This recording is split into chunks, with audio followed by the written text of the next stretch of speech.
Hey everyone, this is DJ. And this is Ish. And this is Season 7 of Pero Let Me Tell You.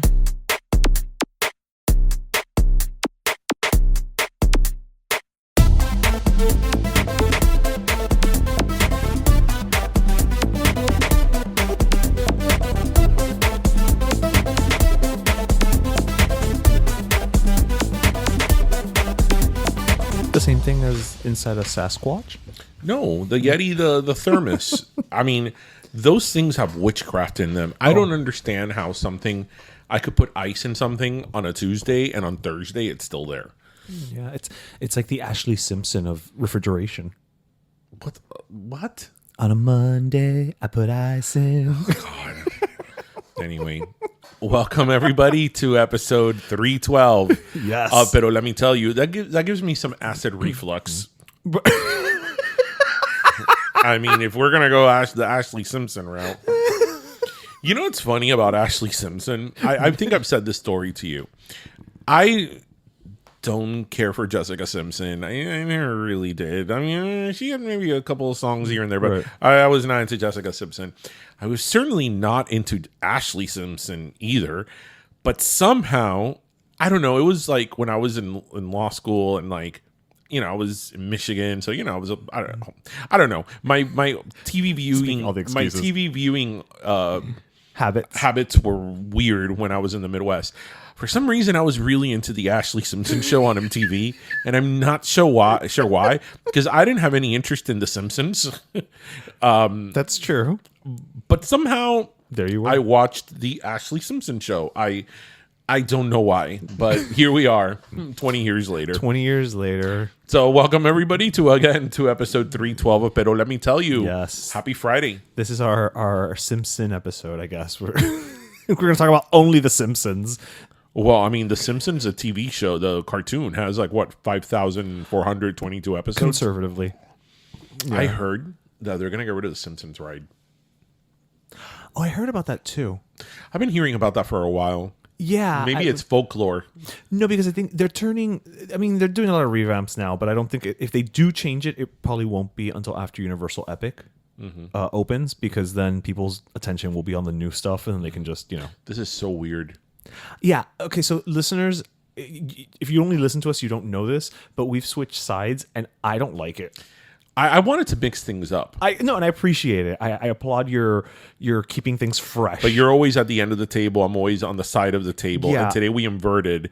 So if you see video of this, you're going to see me the sign is behind you. The sign is behind me. And it's not behind me.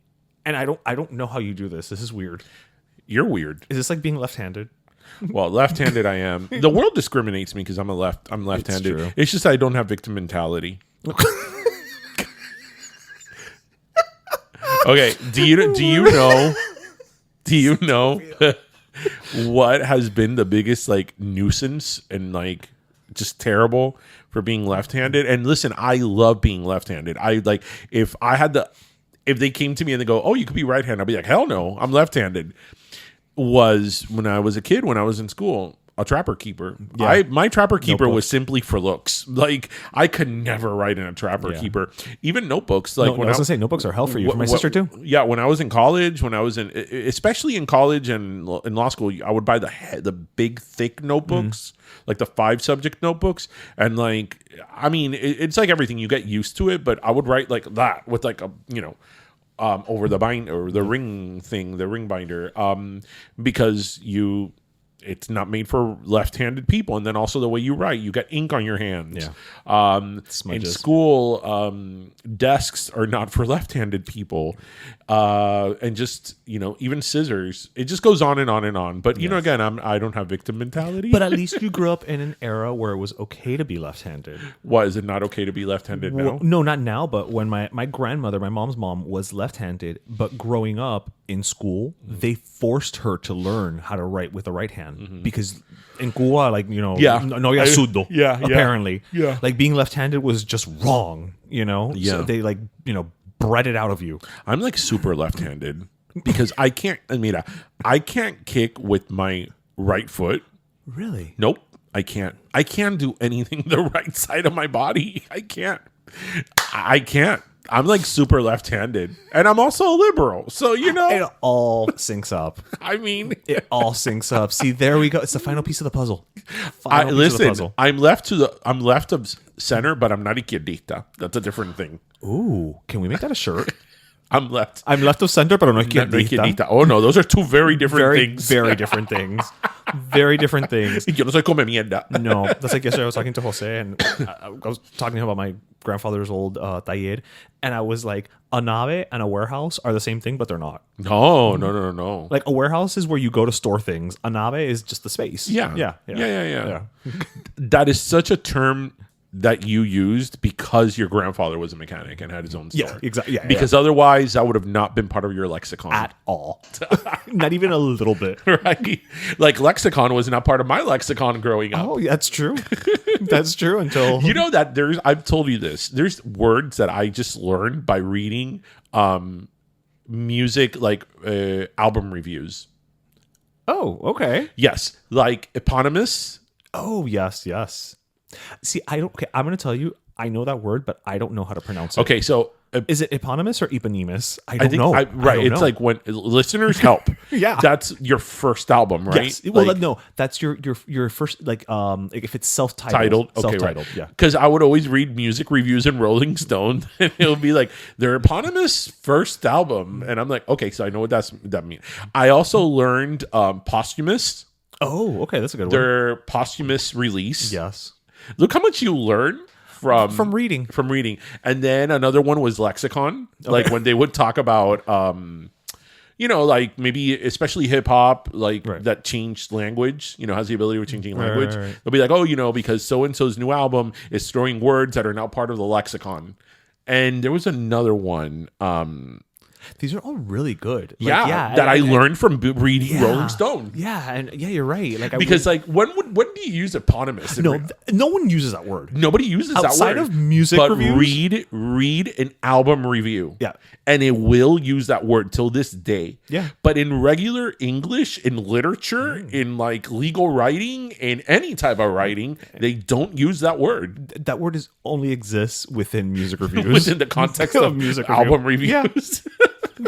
I think that's a requirement when you're gonna go work for Rolling Stone. They're like, do you know how to properly use eponymous? Oh, sorry. So wait, what did he say the other alternative was? Eponymous? I don't know. That was such a different word. Because I've only ever read it. To your point, when in the hell have we ever just been having a conversation with somebody and been like, hey, did you get Beyonce's eponymous album? Like, no. Do you know Beyonce's eponymous album? The Beyonce album? Yes.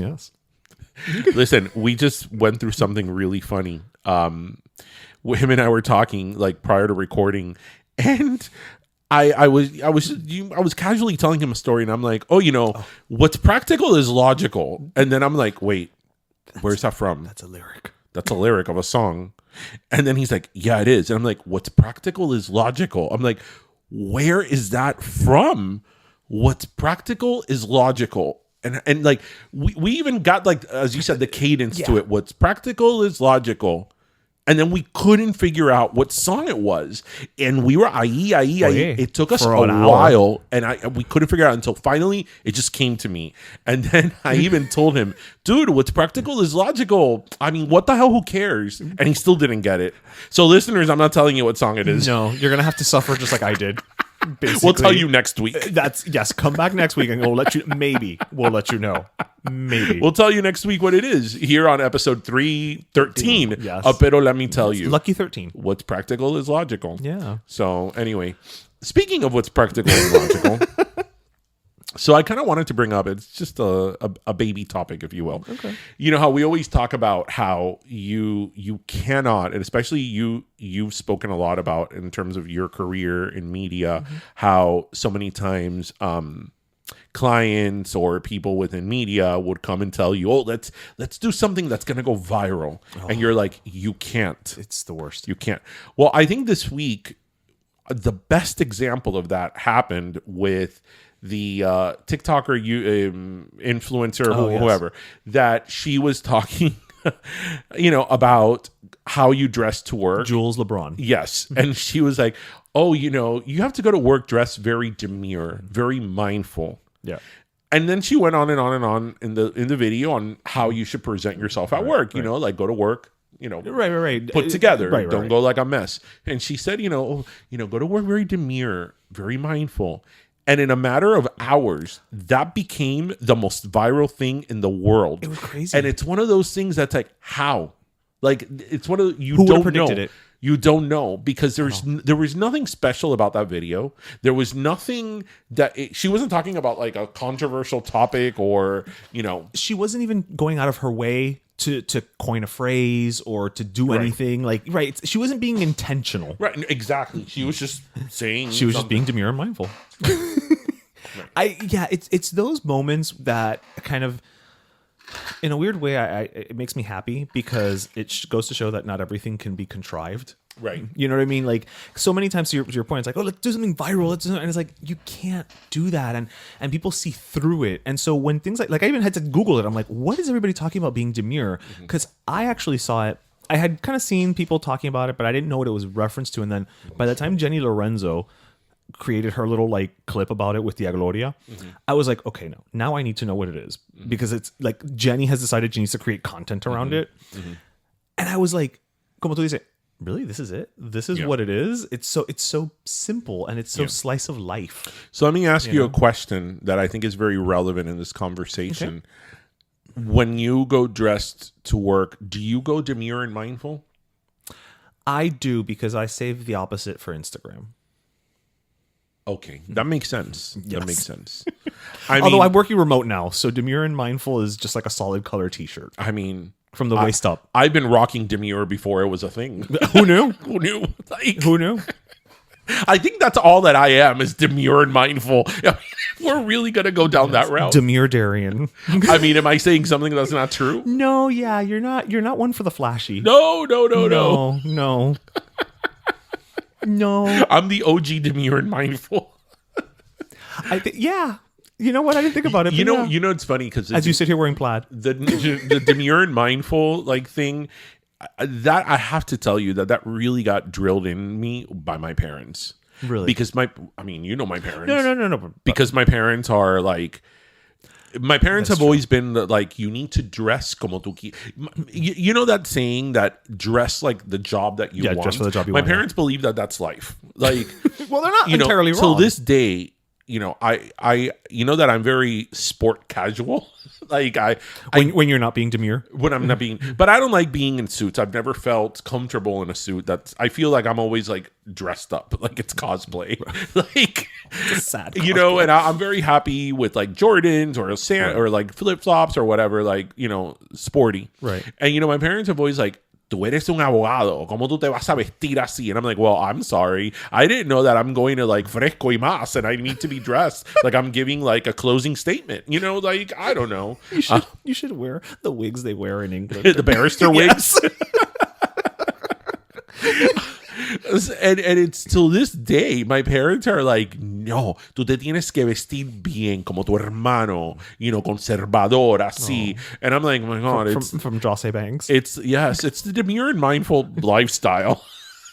And the funny thing with that is that you would think that you dress like me based on that statement. Right. Can you imagine if I dressed like you? Right. That would be great. You know what? One day we should do a cosplay. Like you dress like me and I'll dress like you. We're already swapping sides of the table. I don't think I could do it.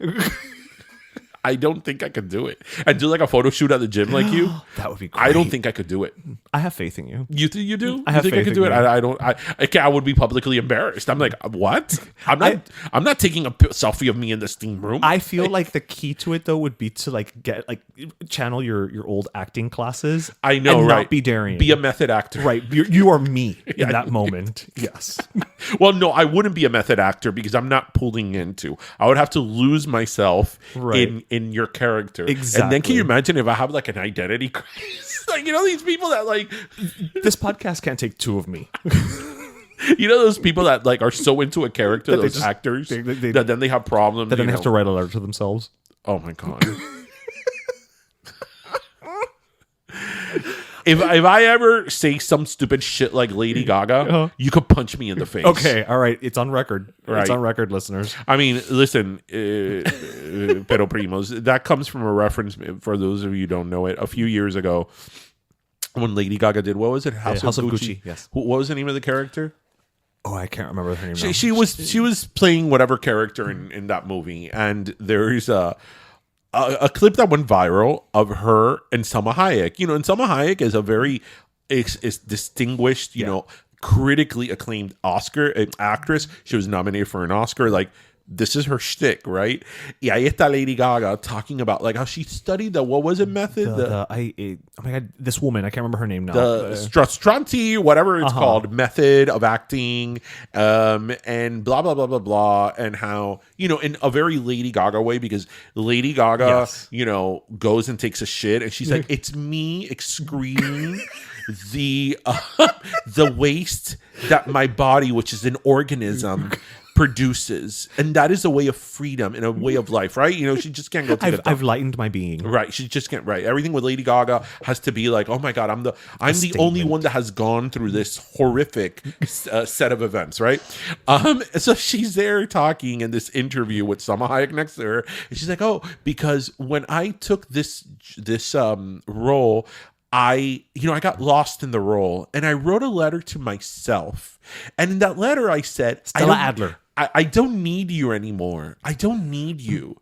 And when I hear that, aside from the fact that she's talking la mierda que está hablando, I'm like, so did you write that letter to Stephanie or to Lady Gaga? That is a very good question. Right? My favorite part of that video, I will have to say, is Salma Hayek's face while this is all happening, because she's just thinking, esta gringa está loca para carajo. Yeah. Yeah, that's my favorite. But yeah, was it Stephanie or was it to Gaga? That's true. Because Gaga is a whole other persona. Is a whole other persona. It's a character. That's right. Right. So was she telling Stephanie like, "Hey, I don't need you anymore," or was she telling Gaga like, "Hey, Gaga doesn't exist for this persona"? Like, I bet you that if you asked her that question, she would have an answer. And she would go on and on about that answer. And somehow it will end on how 100 people in a room. Exactly. It's the one that doesn't like you. Oh, her. Oh, I'm not a monster. I'm sorry. No. Again, our thing with her is we recognize her talent. We think she's singer-songwriter. She's very talented. Listen, Bad Romance is one of the best pop songs ever. She plays instruments. I mean, she's very, very, she's very artistic. Like, she's an artist. I have to give her that credit.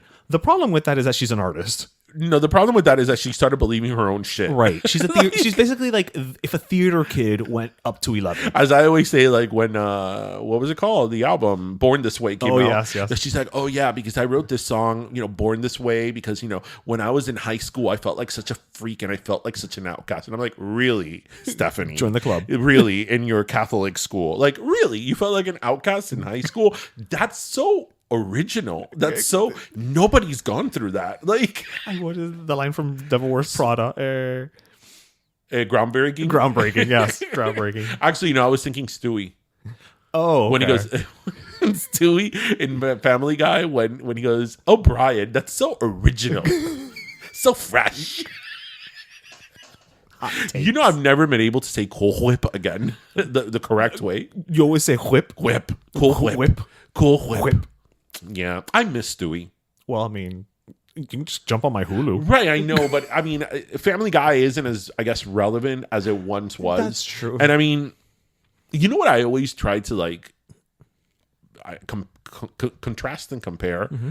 Which one I liked more, whether it was Family Guy or South Park?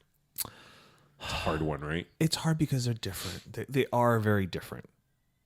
But are they? They are, because Family Guy is barely a plot in each episode with a bunch of like just random vignettes in between, whereas South Park is an actual has a beginning, middle, and end. Yes. Yeah. Like it's an actual story with funny things in between, and they'll pull in pop culture. But Family Guy is literally like vignettes. Yeah, here's the pop culture reference, and now the rest of the scene, and here's another one, and the scene. So it's different. But okay, yeah, they're different in the setup, but it's the same in terms of like it's dark, dirty humor. Oh God, yeah.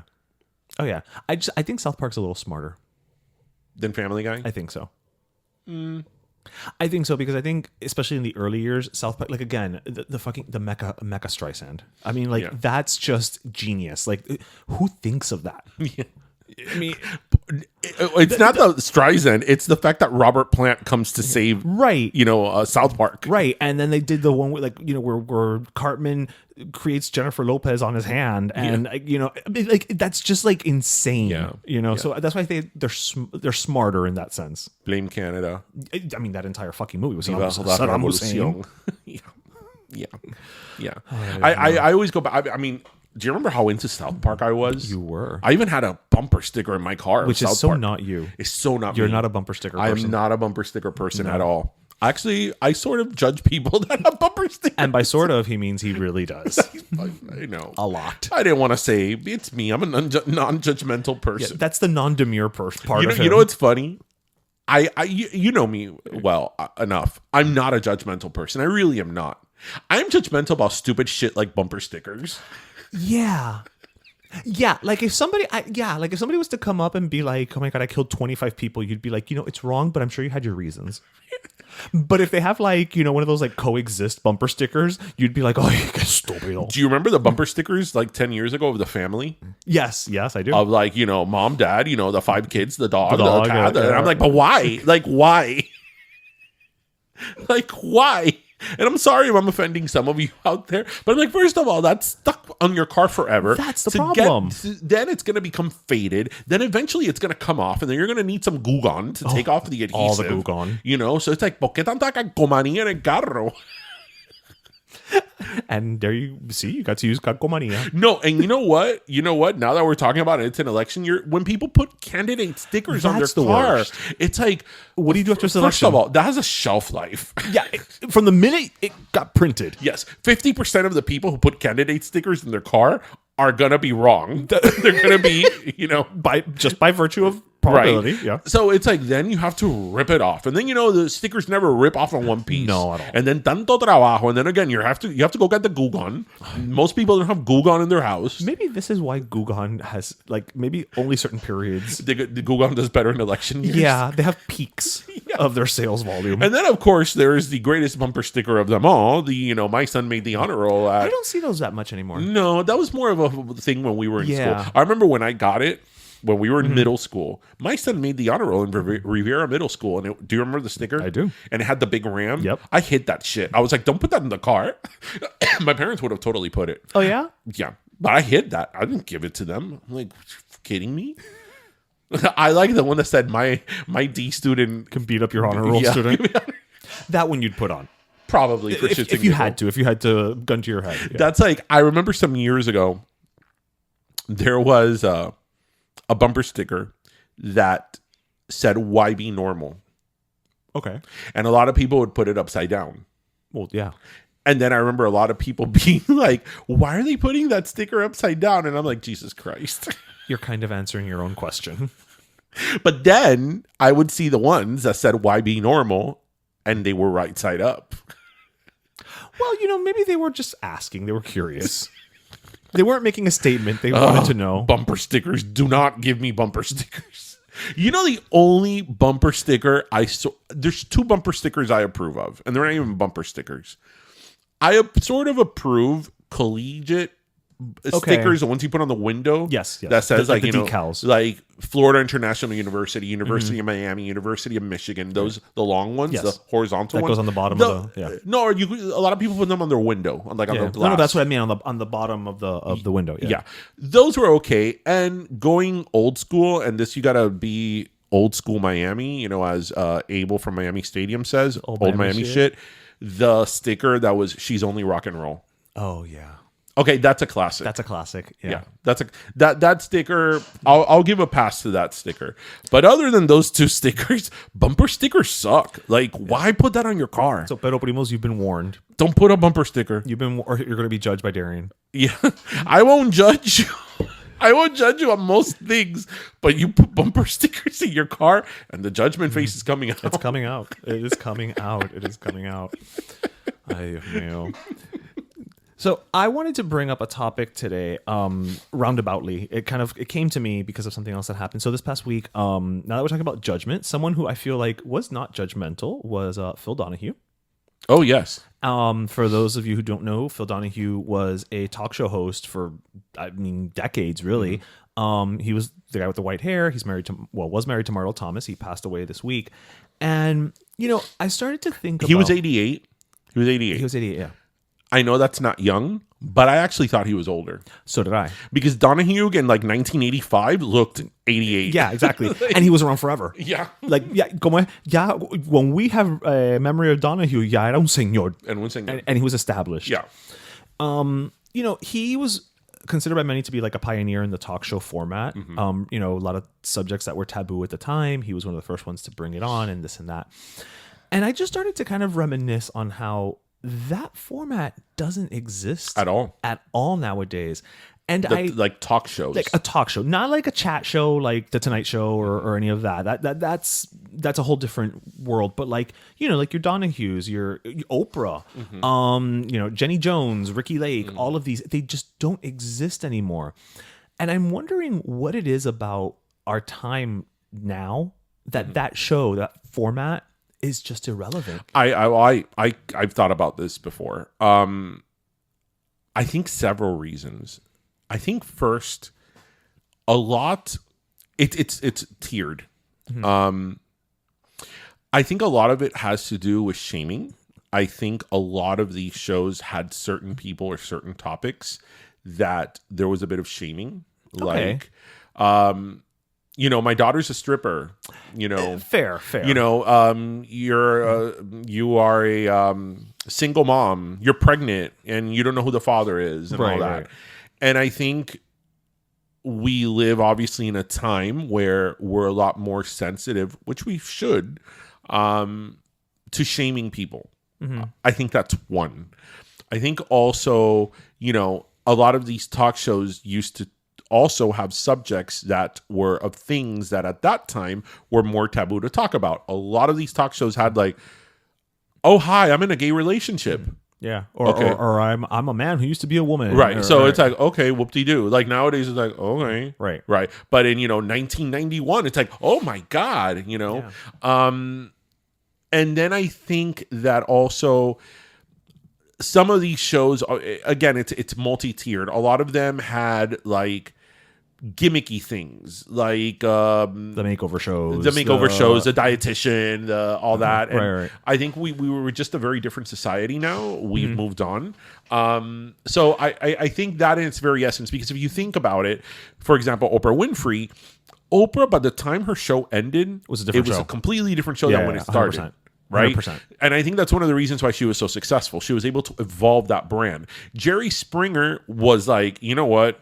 I can't keep up with this shit. I'm just going to turn this into a circus. He doubled down. Right? Because I didn't realize that the Jerry Springer show was still in production until not too long ago. Oh, yeah. Until, not too long ago, 10 years. But because when we think of the Jerry Springer show, we think about it in the 90s, but the Jerry Springer show was in production until like 2010s. Into the 2000s. Right?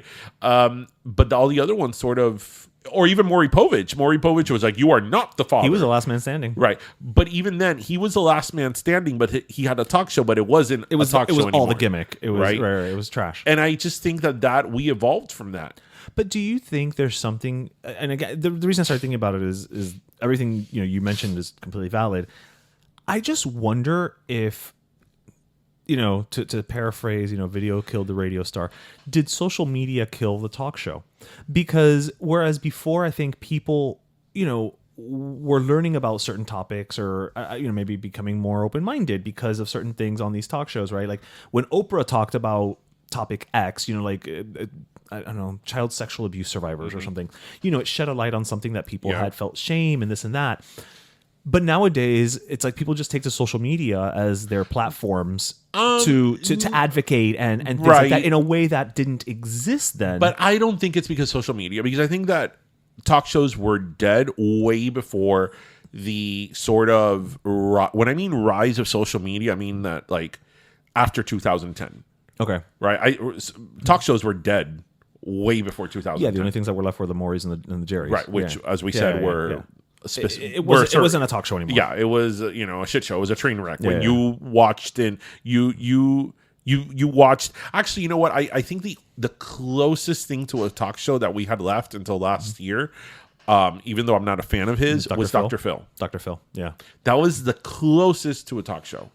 No, that I don't think was social media. Because I think, again, I just think we evolved and talk shows just showed things that were different, that were, either were different and odd or were not common or were taboo to talk about. And a lot of those things, actually, you made a good point, like sexual abuse survivors. That's something that they talked on a lot of talk shows, in all talk shows, right?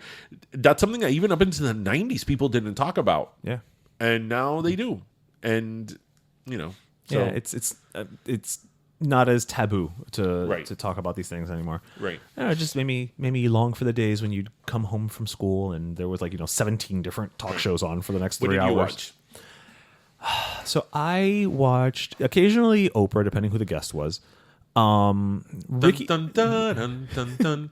I'm doing the little dance at Carlton. That's one of my favorite moments of the Fresh Prince of Bel-Air. When they're on Oprah? When they go to the Oprah show and Carlton starts dancing to the Oprah Winfrey theme. That is one of my favorite moments. It's awesome.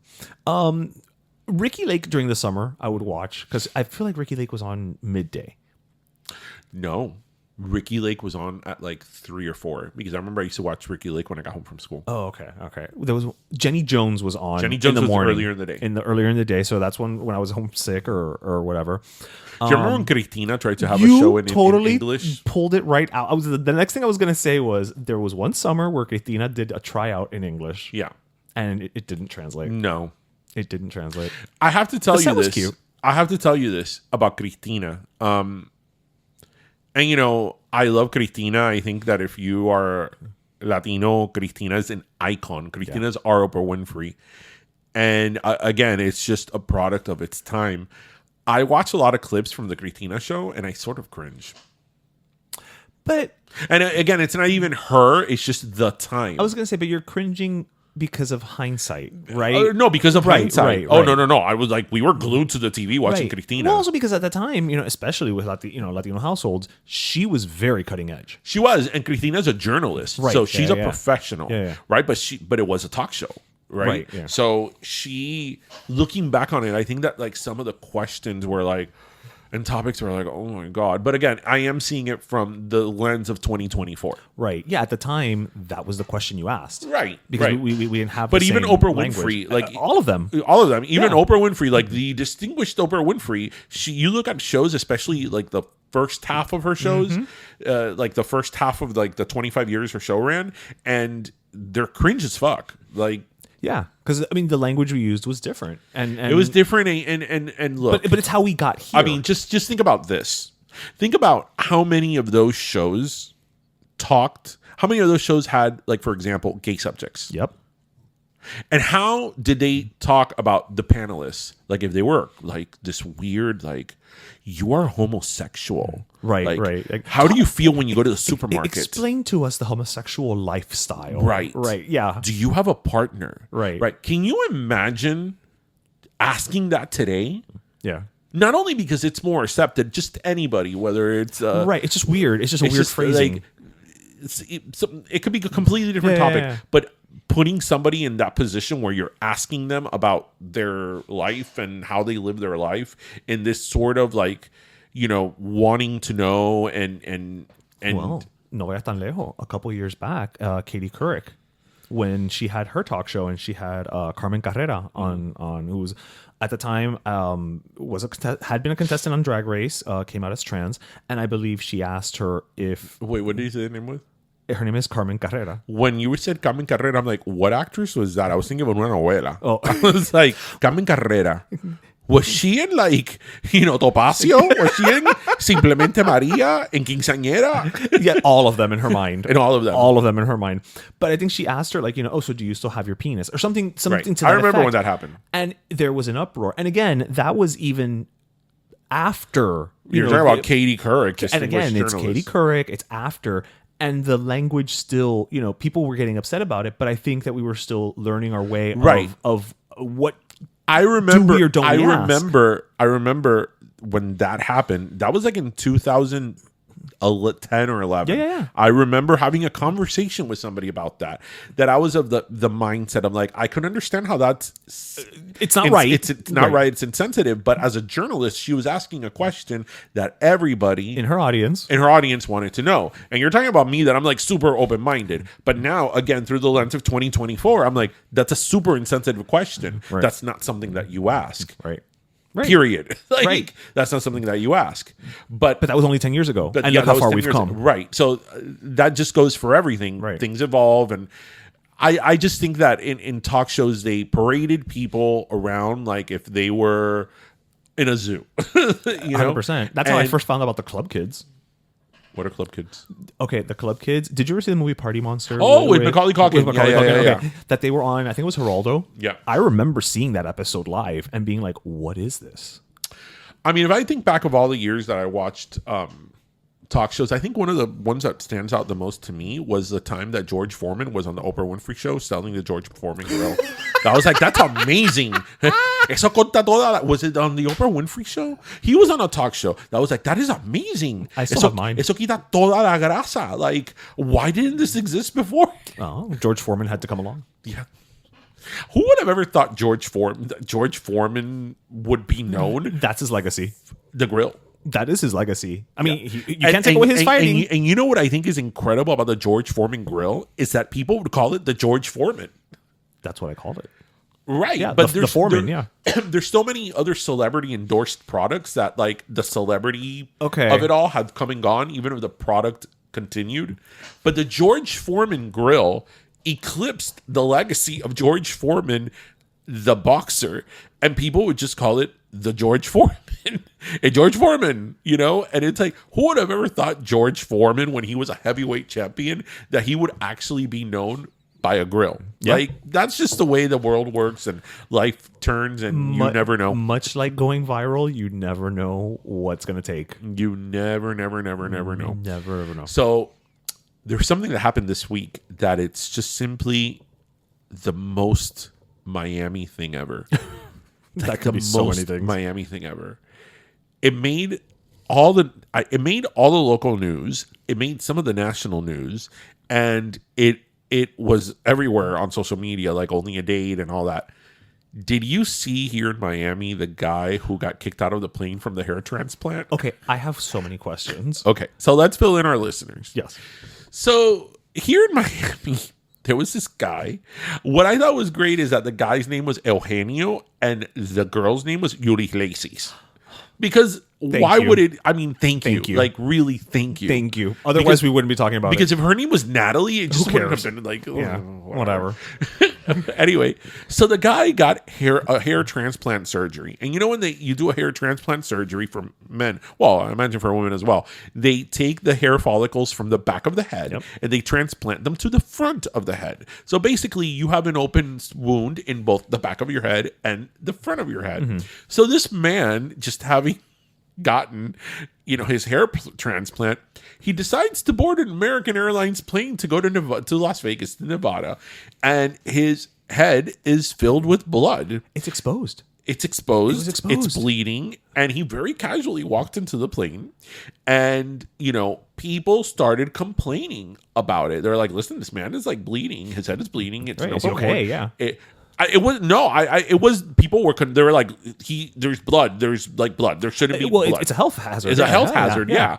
And he was asked to be taken off the plane, and he's like, no, what blood? Que sangre. And there's video of this, and they're like, sir, you need to exit the plane, for these reasons. And he's like, no, I'm not getting off the plane. And then obviously a fight broke out.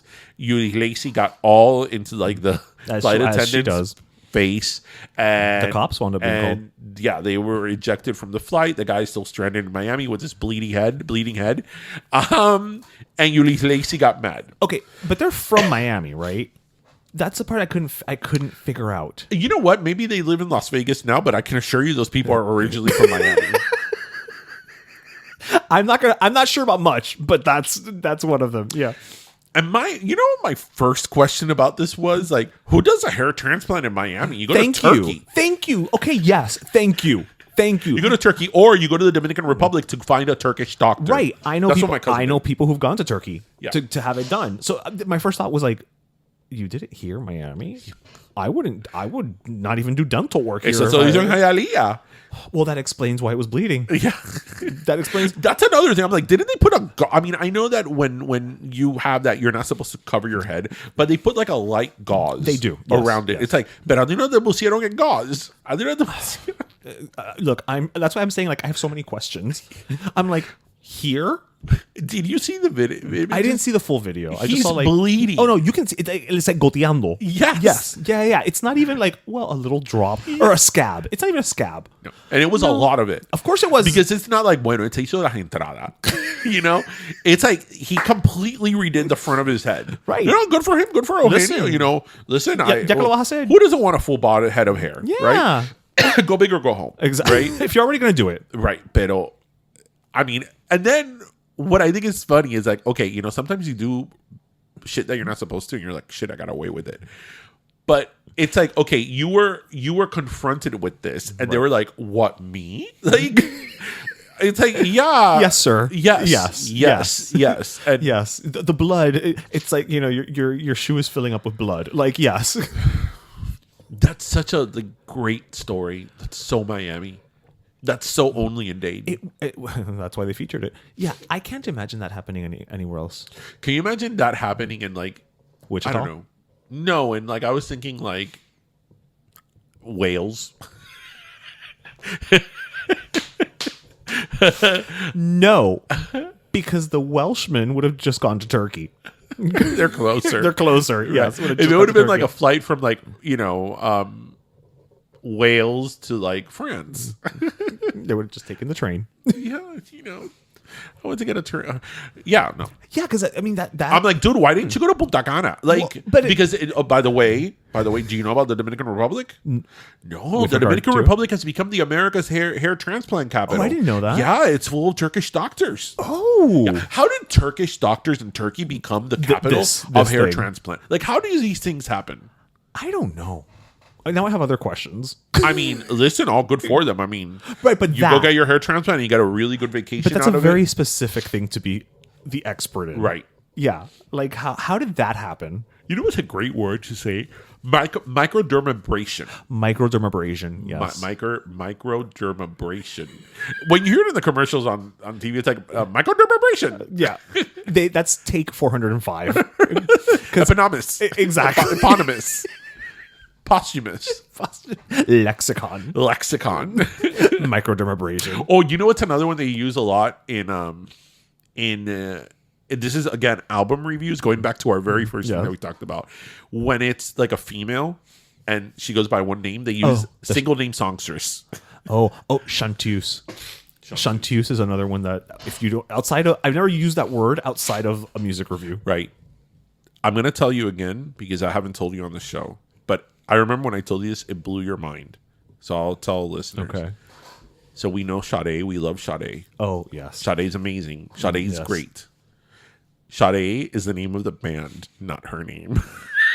But it's also her name. It is her name, but that's not her right, name. right. That's her stage name. Right. But it's named after the right. band's name is Sade. Yes. Yeah. Right? But it's not named. She is not. Okay, she is Sade, but the band is not Sade. And the name is the band. Right. It's So the that's same, why they say, when they say they're considered a band. a band. Yeah. I didn't know that. Yeah. It's like, what? I didn't know that. I didn't even know they were a band. I just thought she was a solo singer. Yeah, because they never spotlight a band. Never. Like the videos is always just her in lots of muted tones. Yes.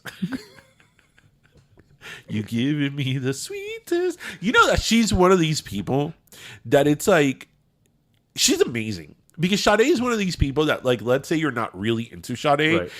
She's one of these people that you put on her greatest hits and you're like, I freaking like every song in here. yeah. Like, I know all these songs. So, you know. Yeah. Although I always say, like, I think a concert of hers would be just too relaxing for me. Yeah. Yeah. Like, I feel like I would fall asleep. No, I would have fall asleep. You're going to fall asleep to Sweetest Taboo. It's just because it's so, like, mellow. Like Sade doesn't have one up-tempo song. Yeah. Like, Oh my gosh. all, Downbeat, mellow. Something else, since we're talking about music, and like the listeners would appreciate this. Did you hear that Rolling Stone released the top, I think, 100, a list of like the top 100 singers of New York City.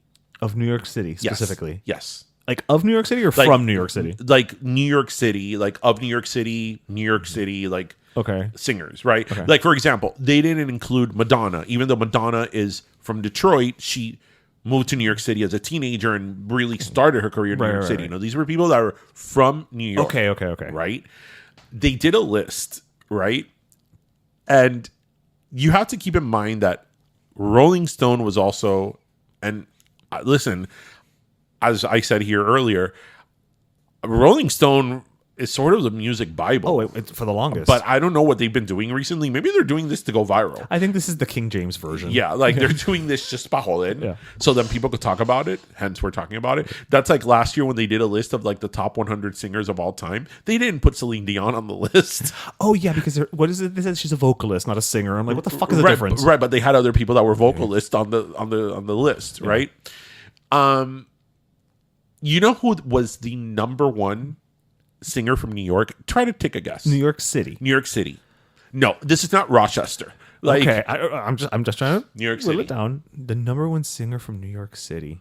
Mm-hmm. You know what? I have zero clue because I feel like there's so many of them. It's a combination of there's so many of them, but then there's also so many people that I associate with New York who are not from New York. Like I immediately thought Jay-Z. Okay, or Alicia Keys. Right. I don't know. Okay. So I'm going to tell you who the number one singer of New York is, according to the Rolling Stone list. And I'm going to tell you who they left out. Okay. So according to Rolling Stone, the number one singer from New York is Lana Del Rey.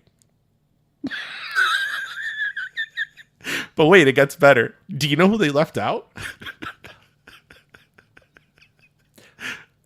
This woman has built her entire career being like California vibes. Okay, Lana Del Rey. Do you know who they left out? Liza Minnelli? No, this is the best part who they left out. So the number one singer from New York, according to Rolling Stone, is Lana Del Rey. Do you know who they left out? Barbra Streisand? Billy Joel. I mean, he literally has a song, New York State of Mind. He had the longest residence at Madison Square Garden. Yeah. He is like New York.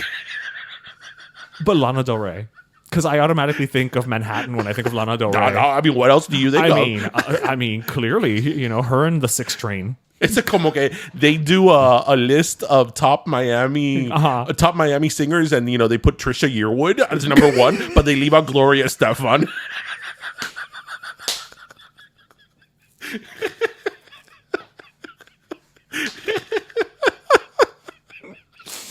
Gloria who? That would be great, number one, because I'd be like, Trisha Yearwood was born in Miami. Okay. So my question is, so the 19-year-old who put this list together? Maybe. The intern. The intern who put this list together? Like, right. I mean, did they just pull this out of their Spotify playlist? God bless. Again, the best part to me is not that Lana Del Rey is number one. I mean, that's great. It's that they gave her number one, but they left out Billy Joel. Who is like literally New York. Yeah. Yeah. The moment I heard that, I was like, I can't wait to tell you on the show. Lana Del Rey? Really? What is it? A video game. I feel like I like that song, but I didn't know that was her song because the first time I heard it was a cover by this other band that does it like electronic style. Yeah. And then I heard it by her and I was like, but the song is so blah by her. I like that song, Just Right by Lana Del Rey. Yeah. The song is good. Yeah. She's the number one singer from New York. I mean, who knew?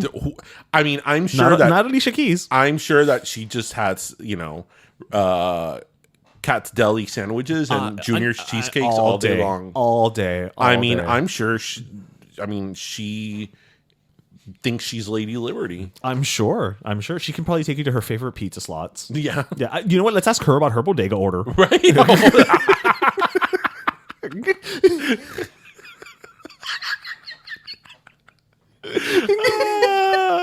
Her bodega order will probably be some like organic apple. It'd be like, I like alfalfa sprouts. And then I put some tagine on them. And then I go and I get some oat milk. 'Cause nothing says New York more than that. Exactly. Right. But no, not Billy Joel. But not Billy Joel. No. See, I was like, wait a minute. But he has a song called New York State of Mind. Is it because it's New York State? Were they giving maybe they're like, you know what, sir? No. I was like, if you're gonna put Lana Del Rey as number one, you just might give it to Bruce Springsteen. I mean, he's in the neighboring state. I think Bruce Springsteen, who's Mr. New Jersey, is more New York than Lana Del Rey. I think you are more New York than Lana Del Rey. You are definitely more New York than Lana Del Rey. I mean, you have a walk in New York. I do have a New York. You walk differently. People, he walks differently in New York. It's a different person. It is a different person, you know. But if I had to write a letter, I wouldn't know who it was to. I think we should just go and record some shows in New York, so I could have a co-host. I could have a new co-host. I mean, I'm not kidding, people. In New York, he's somebody else. And I don't know who it is, but he walks differently. He talks differently. It's just different. I call him a New Yorkino. Yes. Yeah. Lana Del Rey. Yeah. New York. It's up to you, Lana. Can you imagine her version of that? Rey. It's up to you, New York.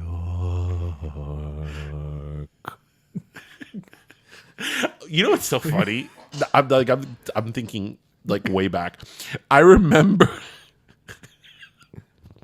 one time she had come out with an album. I think it was Ultraviolence.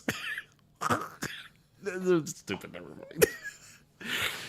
She had come up with an album. I think it was that album she had, Ultraviolence. And I remember they had a commercial of the like for the album? For the album. They had a commercial. It was on TV.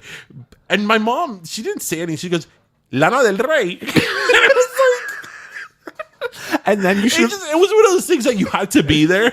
But then you should have told her, sí, mamá, la neoyorquina famosa, Lana del Rey. But she was like, Lana del Rey. And I was like, there's Lana Del Rey and there's Lana del Rey. They're not the same person. But it was one of those things you had to be there. They're not the same person. I was like, on TV. She's like, Lana del Rey. I can just imagine. But the thing with me is I can imagine your mother. Like, I can see it happening. And then you having to explain to her who she is. And then telling her that she's white. But like, entonces, ¿por qué del rey? Like, yes. Actually, it made me think of Fly on the wall. Of the story from last year of that you love saying of my mom and my dad in Paris Hilton. Oh, God. That is still my favorite moment ever with your parents. You should repeat the story. I'm going to repeat the story. So I was here at the house. We were prepping for Bim Bam Pollo. Mm-hmm. So I was in the kitchen. You know, I was chopping onions or something, and Darren was upstairs, and his parents were in the living room. So the living room's like right next to the kitchen area, the counter. And they were watching, it was the day after the Latin billboards. Mm-hmm. And they were watching Arrojo Vivo. And of course, Arrojo Vivo, you know, it's Telemundo there, the Latin billboards. So the day after, they had like all the people who were there. For some reason, Paris Hilton was at the Latin billboards. I don't know why. We still don't know why. But sure, why not? She was in town. And out of nowhere, Paris Hilton shows up on screen, and your mother, wholly unprompted, says, ay, a mí me encanta. Ella canta tan linda. Tan lindo. To which your father says, canta, pero si parijito no hacen nada. And then she's like, no, sí, ella canta, me encanta la música de ella. And between, they just kept going back and forth, your father insisting like that they don't do anything. And then I thought I was going to help the situation a little bit to kind of like, you know, split the middle. I was like, no, sí, ella hace unos años atrás ya sacó un disco or whatever. And your dad was like, sí, pero ese disco no hizo nada. And I'm like, well, you know, the single, whatever. My favorite part of it all is how it ends, because after all is said and done, your mother was like, ay, será ella, ¿quién estoy pensando? I like to believe that my mom loves Stars Are Blind. Your mother is a secret Hilton head. That my mom, you know, she probably has the new album on pre-order. Yeah, no, she has a mixed CD that I would make her that she put Stars Are Blind in. Absolutely, there. And it's mixed in with Boney M. Yeah. I believe your mother is a Paris Hilton fan. No. That's why she started doubting herself, but I believe her. That's why in this story, I'm not going with her. She got mixed up. I'm like, no, she likes. No, imagine if she likes like what's that other song Paris Hilton had? Screwed. Oh yeah, no. Your mother likes the beat, like the deep tracks. Yeah. Nery's all about the deep cuts. Oh my God! Do you know what's so crazy? This is like. shit, I should have recorded this. So you know how? So okay, so my parents couldn't listen to the Beatles, Right. but they could listen to ABBA in Cuba somehow. Well, I mean, they were Swedish, not American. Well, neither were the Beatles. That's true. Right. But they were American adjacent. They were British. Yeah, that's true. That's true. Yeah. So anyway, the other day, actually, because you know that song "Gimme More," "Man After Midnight," it's had a resurgence. Gimme. Mm-hmm. Gimme. Actually, what I'm talking about the other day was my cousin's wedding in Italy. That's weird. They played "Gimme." Yeah. Oh man, after midnight. My mom was jamming to the song, singing along, and I'm like, oh, Aw. Another ABBA song that she like. Aw, I want to time travel and take your mother to Studio 54. No, my mom? Yeah. When the cocaine moon came down? She would have so many questions. No, she'll be like, man, eso está sucio. It's because, my mom is so naive. That's why. When I think of my mom, okay, this is a very, very, very, very specific view. Mm-hmm. And you have to know que pasa USA to know it. When I think of my mom in the 70s dancing in a club, which she didn't because she was in Cuba and they didn't have any clubs, I think of her in that split second of the episode of Que Pasa USA. When they go to heaven? When they go to heaven, Yes. the Patria is wearing the orange. Así, I know exactly. I think of my mom. That, like, your mother would be like... Yeah, but blonde. Well, okay. Okay, and thinner. Because Patria was very full-figured. Yeah. No, I would want your mom to be at Studio 54, but like on an iconic night. Like, I want her there the day Bianca Jagger shows up on the horse.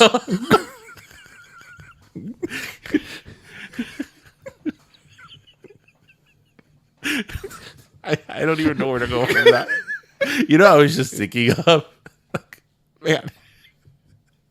Oh, we're going off the rails here. I was just thinking of... I think I was like 19 years old when I realized that my mom wasn't blonde. And it's funny because she would dye her hair in front of me, but I never thought it. I don't know. I was a guy. I was like, I never thought about my mom.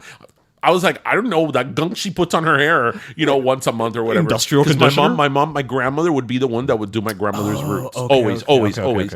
I don't know. I never thought about it until the day that, I'm like, wait. I was like 19 or 20 years old. Wow. Like, I would think I was in college already. I was in university, in college already. And I was like, wait, my mom's not blonde?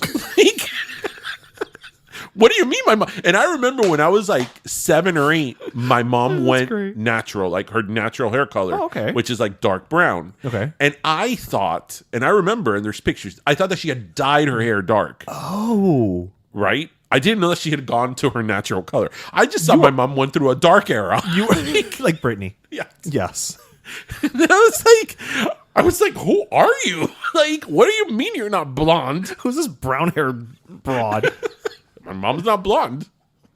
Yeah, your mom, if your mom was to just like have dark hair now, it wouldn't be your mom. Like my mom. Can you think of my mom any other color but blonde? No. And I'm trying to think about, you know why? Like because she looks like a blonde. Yeah. She looks blonde. Yeah, like she was born a blonde. Yeah, and she has like realistic blonde hair. Yeah. It doesn't look weird. Right, because a lot of times when women go blonde, they go like platinum blonde. Yeah. It's not platinum, it's not brassy. She has like realistic blonde hair. I'm not sure what that is. But she's got it. She has realistic blonde hair. She's got it, damn it. She's not blonde. She's not blonde. So I remember I was sitting in the counter of my parents' kitchen. I was go, what do you mean my mom's not blonde? Hey. At this point, your mom's been blonde longer than she was brunette, so she's a blonde. Yeah, she's a blonde. She's a blonde. That's it. And I love that, the two sisters have decided that they're just going to, carry this facade together. Well, you know what? Like, everything makes sense. My aunt was a brunette until around the time I was in college. Wait, she was? Yeah, she was. My aunt was a brunette in the 80s and 90s. And again, wow. I think it was in college, and then she started dyeing her hair. So no, that wasn't a signal to me either. At all. One is blonde and the other one's brunette. I mean, that happens. At all. You were a little slow on that uptake. On that one, I was slow. On that uptake, yeah. Well, I mean, that happened with my brother. He didn't know either? No, my brother was blonde. My brother was one of these kids that was blonde. Huesito, yeah. Even until he was a teenager, and then I was like, era castaño. I don't know how to say castaño in English. How do you say castaño in English? Castaño? Well, yes. Estúpido. Listeners, how do you say castaño in English? El castaño se tira una foto al lado de la malanga. Castaño y malanga. Malanga. The two words. En la nave. The two words that don't exist in English. At all. Because, again, I mean, we've talked about, I think this is one of the things we've talked about the most in 312 episodes. In Spanish, okay, I realize I've learned that una malanga in English is pathos? Like the pathos plant. Yeah, pathos, pathos, whatever. Uh-huh. Okay. My whole thing is like, okay, so let's say that the subject plant is called pathos, whatever. Right. Okay, who in English says that word, right? Right, but I've never heard anybody in English refer to that. But in Spanish, plant. everybody está malangueando. They're like, ay, la malanga, la malanga, la malanga. De echaste agua la malanga. Ay, qué linda está la malanga. Ah, pero tú tienes malanga en el patio. There's so much malanga in Spanish. But in English, nobody ever says, oh, did you water your pathos? Yeah, I've never heard anybody refer to that thing by name. Did you water your pathos? Did you get a new pathos? Is your pathos getting enough light? Sunlight? Right, but in Spanish, it's all about la malanga. And then, the kicker in Spanish is that there's also the malanga la vianda. Which, as we established, does not make a good substitute for a dish. Oh, no. Oh, no. But anyway, yeah, that's the curveball in Spanish, That's the curveball. I was like, which one are we talking about? Right? So we have, look how much malanga. ¿Le echaste agua a la malanga? ¿Cuál? Está el agua para echarle agua, entonces está el agua para hervir. Right. Well, I'm sure you have to water a malanga, too. Right. In English, you don't boil pathos. No. I guess you could. Oh, you could. But I loved how when we posed that question last year on Instagram, people were like, oh, it's taro. I'm like, it's not taro. No, because we're not talking about the malanga. root. Yeah, we're not talking about the root vegetable. We're talking about the plant. The one you hang from like a little thing from the ceiling. And if you're hanging malangas from your plant, from your roof, that's a problem. Yeah. I don't know. Maybe Latin people are more into malangas than, clearly they Americans are. No, but I see a lot of Americans with pathos. Maybe they just call it something different. Like not even that. Dude, name. we have had talked about this several times. We've posted it on Instagram, and everybody says pathos. I have sent pictures of malangas to my white friends, and they say pathos. Oh, so they do? Okay. Yes, they do. But they again, don't. They do, but they don't. Thing right. to it. In English, people don't talk about pathos. Whereas in Spanish, we don't shut up about it. We have conversations as we're having now about malangas. Do you see the difference that I'm trying to make here? Spanish people love talking about malanga. Americans or gringos, americano, white people don't talk about pathos. Right. They talk more about their orchids. They talk about orchids, cacti. Oh. Yes. White people love the cactus. And, yeah. And if they're trying to relieve their stress, the bonsai. The bonsai. Yes. They like daffodils. Yeah. Mira, Cubans and Latins like gardenia. Una gardenia, un gladiolo. Ay, un galán de noche. El galán de noche. Love. Jamín. La malanga, of course. Yes. La 10 del día. Oh, yeah. La vicaria. White people don't care for vicarias. I don't know. I don't think they. Is it a vicar? In English? A vicaria. A vicaria? How do you say vicaria? Hi. I did go to the nursery at Home Depot. I'm here for the vicaria. This is great. White people don't like the same flowers that Latins do. They don't. It's not that they don't like. They don't obsess over the same flowers. No. I mean, when have you ever seen a white person say "Qué lindo están esos gladiolo"? Well, first of all, it's in Spanish, so they wouldn't. Do you know the only times the only time I would see un gladiolo outside of a Latin environment was they used to use them a lot for decorations at the macaroni grill. I remember that. So maybe just Italians like it, not white people.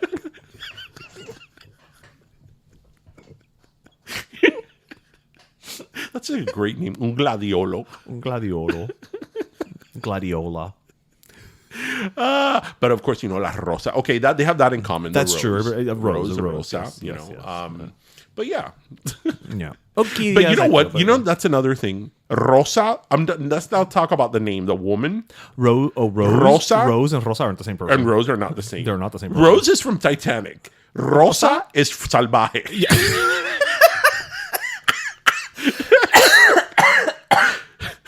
Veronica Castro and Kate Winslet are not the same person. No. Not even a little bit. No, We're sir. having a botany. We're having Pero let me tell you. We're talking horror culture. What what Iggy wanted to do in Que Pasa USA. ¿Hortique? Oh, God. Ay, la vicaria. You know what they love to say about la vicaria? What? Oh, la vicaria es bueno para lo digestivo. Oh. Tú sabes. Okay. Eso y el aveno. For the longest time, now you said digestivo, for the longest time, I did not, and by the longest time, I mean like maybe 10 years ago, I didn't know that manzanilla was chamomile. Mm-hmm. Because I thought What Gwen Stefani's tipping on? Well, I thought manzanilla was made of apples. ¿Y qué estilo? I don't know.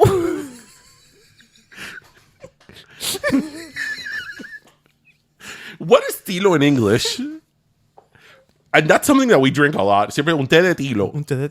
I don't know. For a long time, I thought it was a brand. Like Lipton and Tilo? Yeah. Okay. You know, my uncle used to buy this is like a story among my family. This is the last 10 minutes is a part of the show when just things go off the rail, right? You know that for years, and nobody corrected him, my uncle used to buy arroz marca Rice.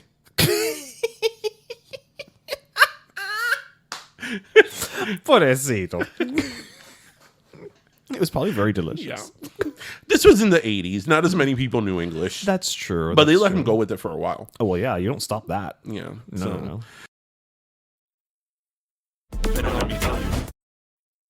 Wow, I can't believe it's already back to school time. Let's see. That means new clothes, new supplies, return of bedtime routines, and for many kids, that also includes a school physical exam. Don't worry, Dr. Good Price has you covered on that last one. Open until 7 p.m. on weekdays and 3 p.m. on Saturdays, you won't need to take time off from work. And the average wait time at Dr. Good Price is only about 30 minutes, even with every appointment being a walk-in. Oh, and did we mention that school physicals are just $30? Medical care for your kids is important, but it shouldn't be at the cost of your time and money. Dr. Good Price believes everyone, especially kids, should be able to get affordable medical care on their time. Visit drgoodprice.com today for more information and services.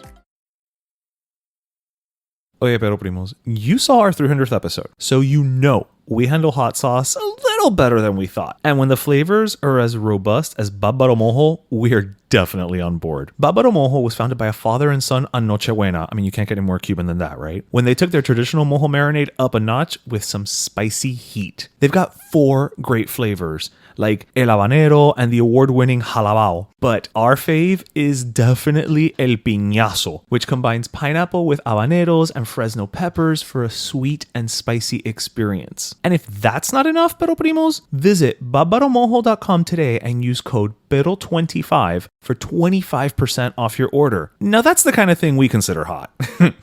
Así que don't wait. Visit barbaromojo.com today and use code PERO25 for 25% off your order of sweet, spicy, and irresistible Cuban hot sauces. ¡Que bárbaro! Well, Bárbaro Mojo, that is.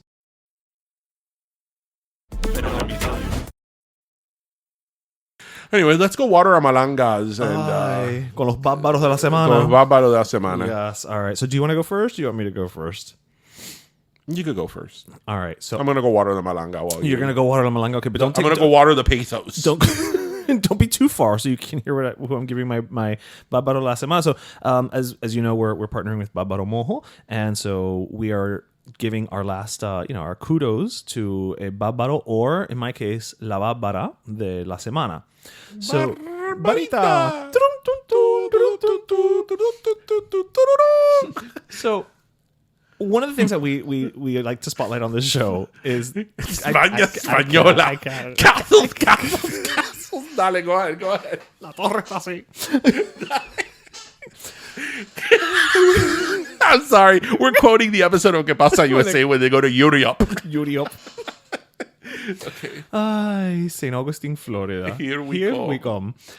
Bañándose la fuente del aeropuerto. Sorry. $40 per person for 2 years. That was a bargain of a trip. Go. Okay, I so know, right? like from 2024, that's a bargain. Shit, sign me up. That doesn't take you to like a Spanish restaurant now. That doesn't take you to McDonald's. So my Bárbara de la Semana. So one of the things we always like to spotlight on our show is people who overcome adversity, right? And or whether it's real adversity or perceived adversity.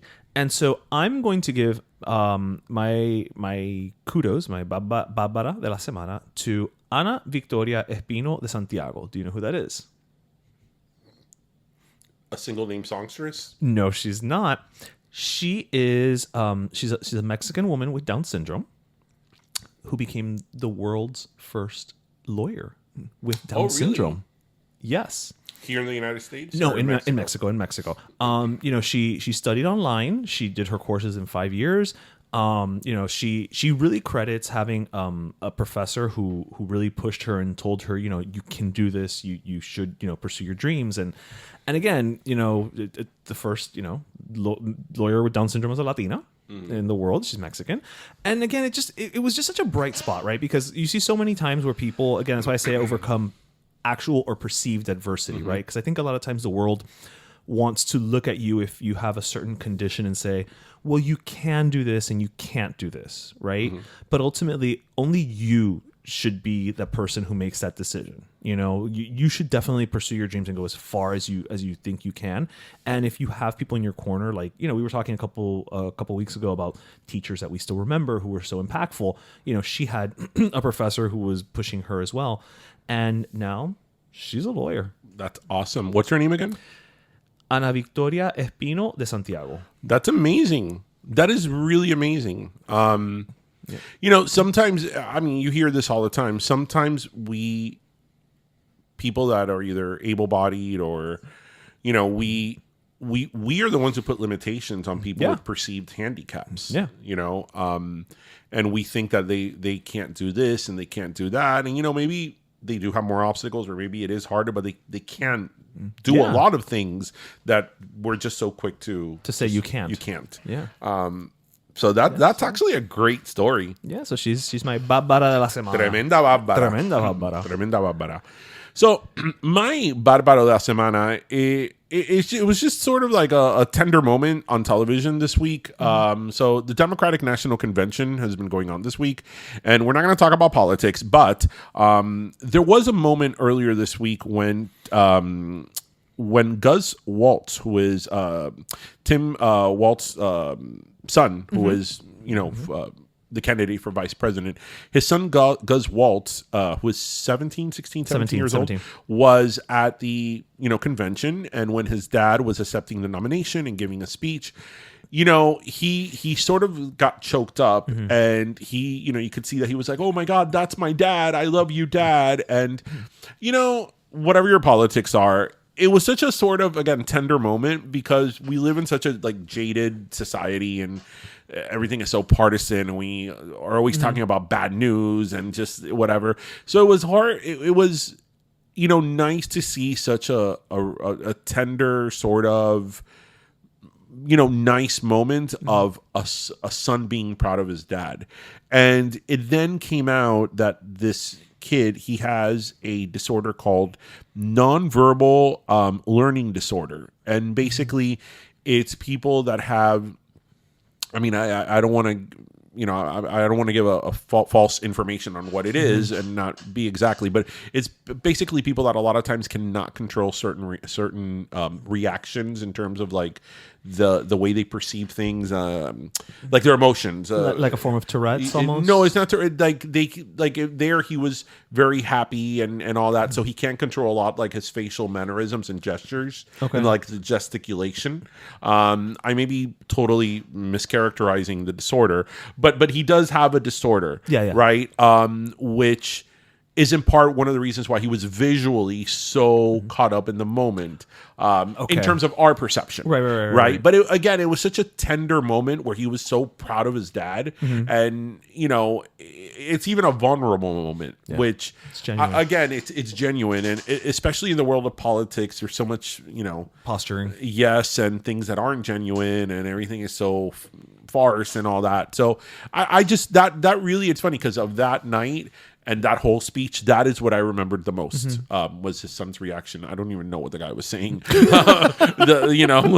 his father, but it was that reaction. So, I thought that was something worth mentioning. So he gets some Barbaro Mojo for him too. Absolutely. So anyway, bueno, let's go water our pesos. Yes. Well, have some tilo.